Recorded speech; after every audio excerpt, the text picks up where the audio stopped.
Rev your engine for a trip up to Carlisle, Pennsylvania. This morning, Tony Pagnotti is road tripping to the Carlisle Fairgrounds, which has been taken over by the 2013 Bike Fest.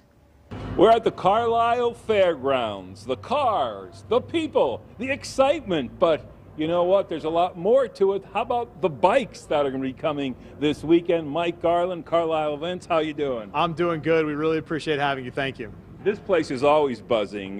We know that the Carlisle vicinity here is known for bringing in cars and bikes. Absolutely. The company started in 1974 as an automotive-based product, and we've evolved. But 11 years ago, Carlisle Bike Fest was added to the schedule, and a fairgrounds that's usually laced with cars from fence line to fence line, this weekend will be filled with motorcycles from fence line to fence line.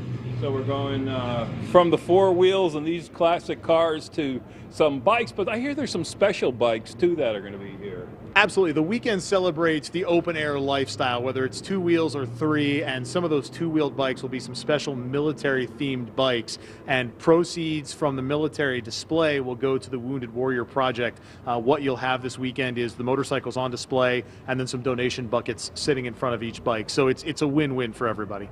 How about the history of how did this become such a renowned place, having all these big events here at the fairgrounds? Well, the history of the company is that in 1973, our founders, Bill and Chip Miller, were asked to leave an automotive event in Hershey because they were trying to sell a car that wasn't vintage enough.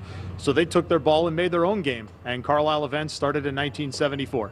And you get people from all over here, don't you? Yeah, people come from far and wide, and the great part about Bike Fest is it's more than just a destination, it's a journey. And as you make your way through Adams County and York County, you can pass through Apple Country and the scenic Cumberland Valley, and there's rivers and back roads that you can ride along. It's just, it's worth the ride, absolutely. And it seems like, I'm sure there'll be a lot of tailgating and picnicking as we see here too. Yeah, you know, people come out and they can put their lunches in their saddlebags, or we have a great array of on-site concessions, and people put their easy ups up and they stay on site for a few hours, then they hop back on their bike, and you can head out through the Cumberland Valley today, tomorrow, you know, whenever. You come to Carlisle this weekend and you will just be immersed in a biker's heaven.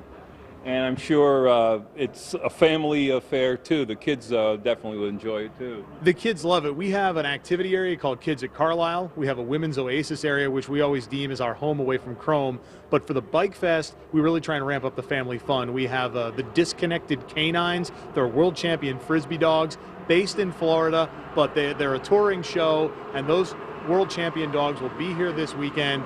We have the Monster Energy Freestyle MX.com worldwide tour. Wow. You can see X Games caliber riders, forward flips, backwards flips, everything. Oh, so little time to see it all, but you got to come here, Carlisle Fairgrounds. It's the big Bike Fest. If you want more information on it, go to our website, foxbaltimore.com. Click on Road Trippin'.